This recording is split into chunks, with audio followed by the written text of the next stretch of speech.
Hey, welcome. I'm going to be doing a quick follow-up here on the lesson from yesterday, just because it's a good time to do based on how dry this piece has become. So this is just the simple little dinosaur. You can go back and look at the last video in this series if you want to see how this was pulled out of one solid piece of the terracotta earth clay.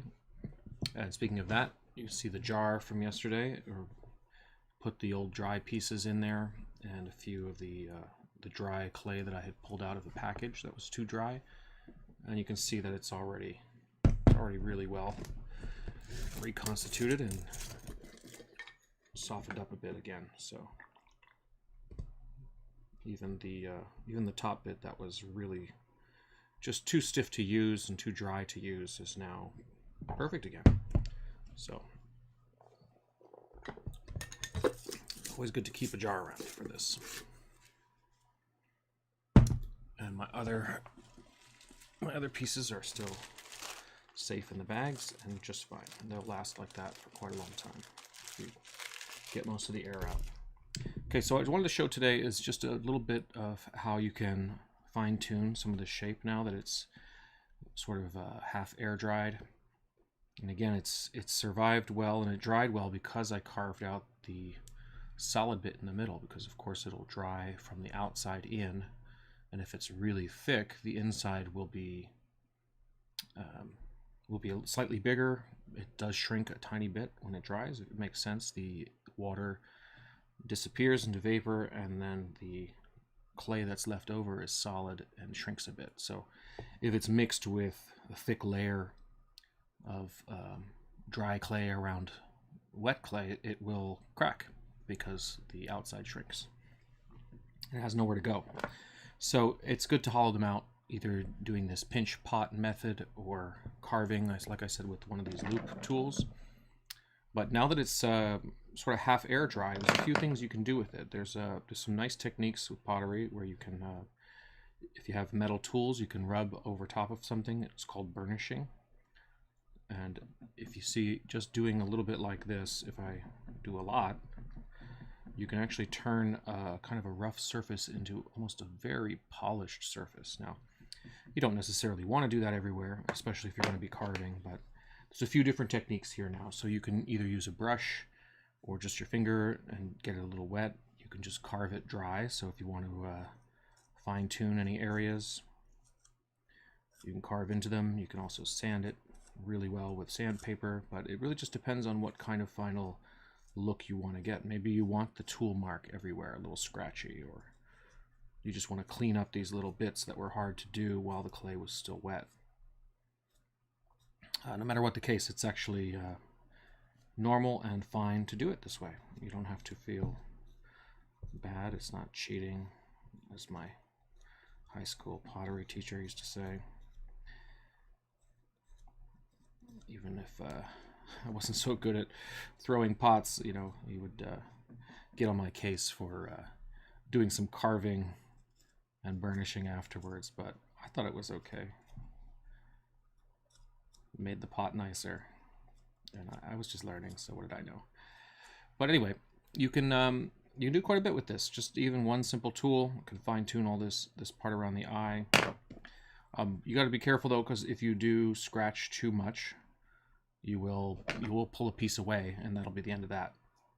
It's nearly impossible to add wet clay to dry clay once it's like this, and if you want to try it, you'll see it will soak the water instantly, and it'll just want to crack off, kind of like what the fingers did on that hand that I showed last time, where actually it was maybe the first one.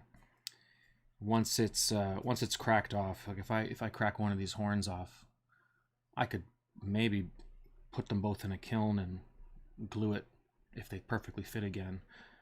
But you know, it's just the thing with ceramics. Once it's cracked and broken, it's kind of the end of it. But really depends. If some people will do that on purpose if they're making a certain type of thing. But as you can see, just taking the little hard bits off, and this can be done.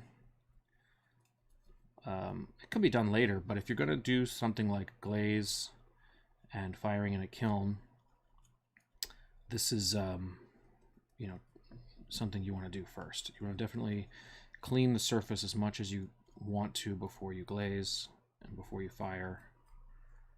God, do I even remember? It's been so long since I had access to a kiln. I kind of forget whether or not you were supposed to fire it once before.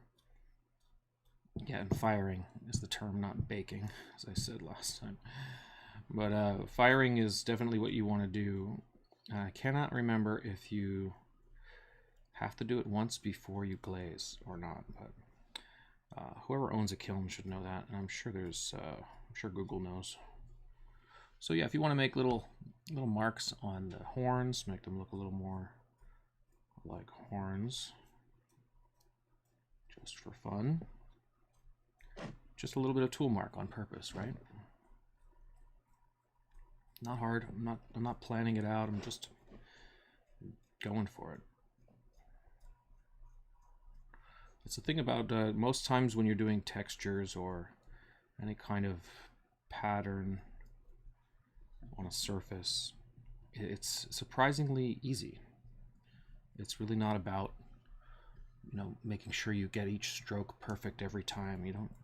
It teaches you a lot of detachment with and just being able to commit to a line. It's something that I always struggled with drawing on pen and paper, pencil. It's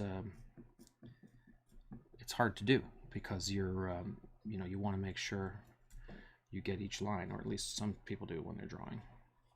So I had a hard time with that, and still do. I still don't draw as much because I don't find it as easy as it is you know, when I do this. But I've gotten better at the clay because I just go for it, honestly. I don't think it doesn't require too much thought, planning. You just have to be willing to try it and honestly not get upset with the results. You want to just go for it. That's why I think you know, even smushing something on purpose, if you're practicing, learning, it's not a bad lesson in detachment. So if you want to try that, that's I'm all for that. So meaning you if you're making, like, let's say the hand exercise and doesn't go well or does go well, just smash it. Try again. You'll get something out of it every time you practice. So always trying to encourage people to just keep trying. The more you do it, the better you're going to get. Guarantee that. So you see, I can just accentuate some of these details, clean it up a little bit. You can add a little bit, but remember, you're carving, you're not adding. So I can't really add any bumps or nails to this front of this foot. But if I really wanted to add details, I mean, I could outline.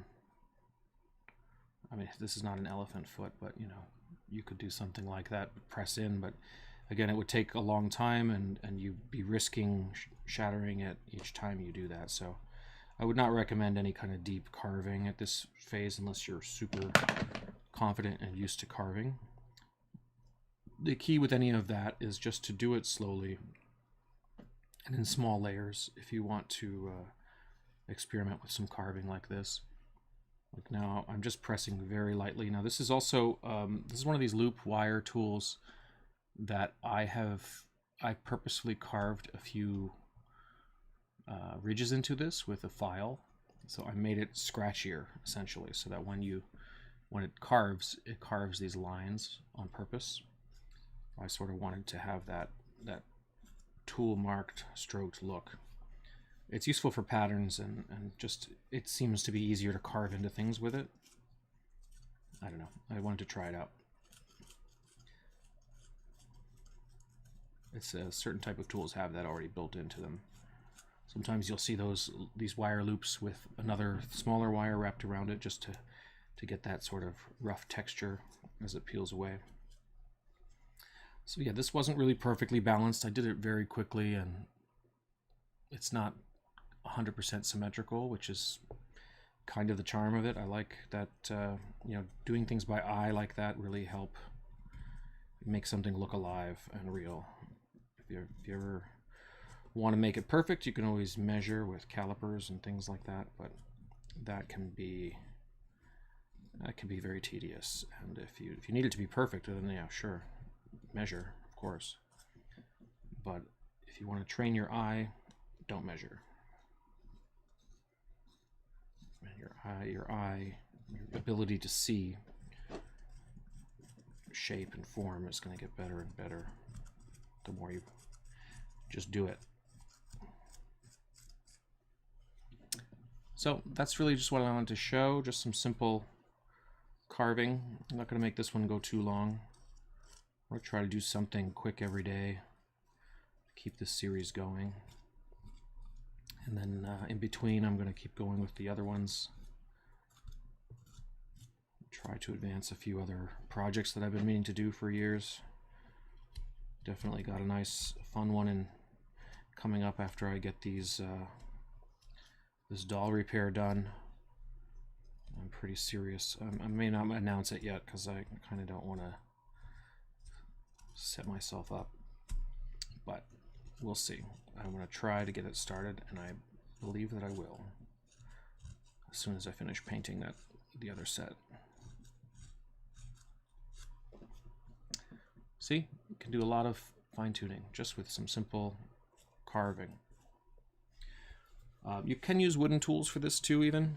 It doesn't take much pressure to crack the surface of this clay, and it's still a little easier before it gets super dry.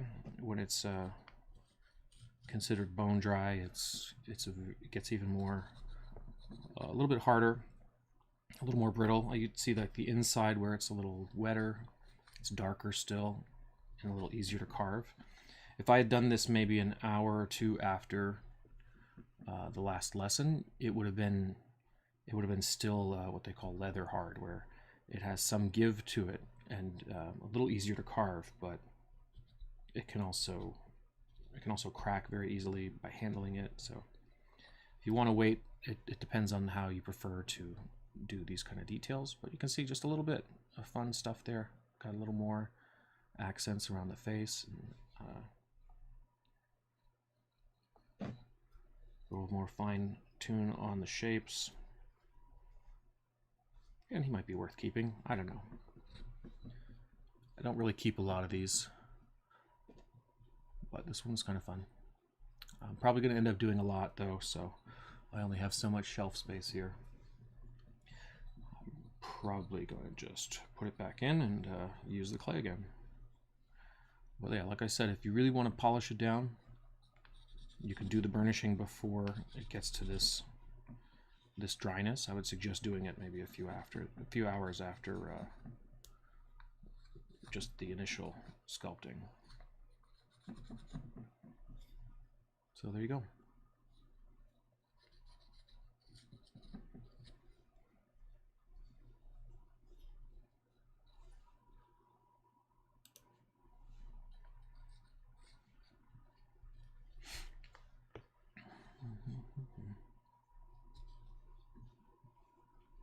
There's not much else on this one. I'll just do another few minutes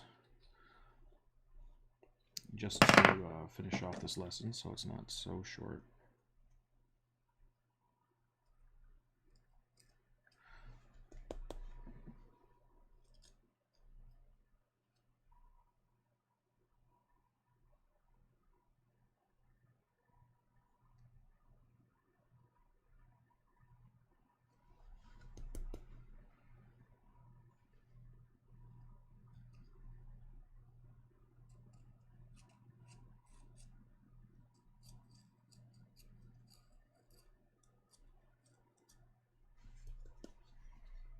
So I did lose a little bit of the eyeball shape when I was messing with it,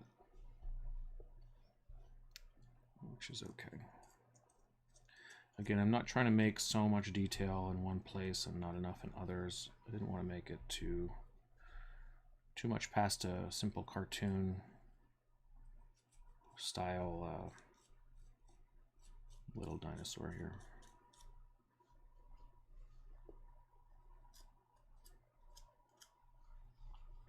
yeah, this would fire in a kiln pretty well. It's not perfect on the inside, but it would definitely hold its shape. It wouldn't explode. And then, yeah, be a fun little animal to have around on the shelf.